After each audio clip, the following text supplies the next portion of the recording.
Rais wa Zanzibar na mwenyekiti wa Baraza la Mapinduzi Alhaji Dr. Hussein Ali Mwinyi ametangaza kuwa Jumatano Juni 17 mwaka 2026 itakuwa siku ya mapumziko kwa Wazanzibari ili kuukaribisha mwaka mpya wa Kiislamu 1448 Hijiria. Rais Dr. Mwinyi ametoa tamko hilo leo Juni 15 mwaka 2026 ikiwa ni utekelezaji wa uamuzi wa serikali wa kuutambua mwaka mpya wa Kiislamu kuwa miongoni mwa siku muhimu Zanzibari. Amesema siku hiyo itatoa fursa kwa wananchi hususan waumini wa dini ya Kiislamu kuukaribisha mwaka mpya kwa ibada, dua na matendo mema pamoja na kumwomba Mwenyezi Mungu aendelee kuijalia Zanzibar na Tanzania kwa ujumla amani, umoja na ustawi.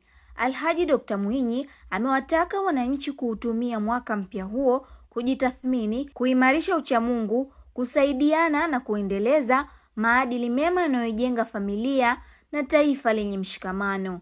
Aidha, amezitaka taasisi za serikali, taasisi binafsi, waajiri na wananchi wote kuzingatia tangazo hilo kwa mujibu wa taratibu zilizowekwa. Rais Dr. Mwinyi amewatakia Waislamu na wananchi wote heri ya mwaka mpya wa Kiislamu Hijiria, akimuomba Mwenyezi Mungu aufanye kuwa mwaka wa kheri, amani, afya njema na maendeleo kwa wote. Naye Mufti Shekhe Mkuu wa Tanzania Shekhe Dr. Abubakar Zuberi Ali amemuomba Rais wa Zanzibar Dr. Hussein Ali Mwinyi kumshawishi Rais wa Jamhuri ya Muungano wa Tanzania Dr. Samia Suluhu Hassan ili mapumziko ya mwaka mpya wa Kiislamu Hijiria yawe nchi nzima. Mufti ameyasema hayo Juni 15 mwaka 2026 mbele ya Rais Dr. Mwinyi wakati wa mwendelezo wa maadhimisho ya mwaka mpya wa Kiislamu huko visiwani Zanzibar.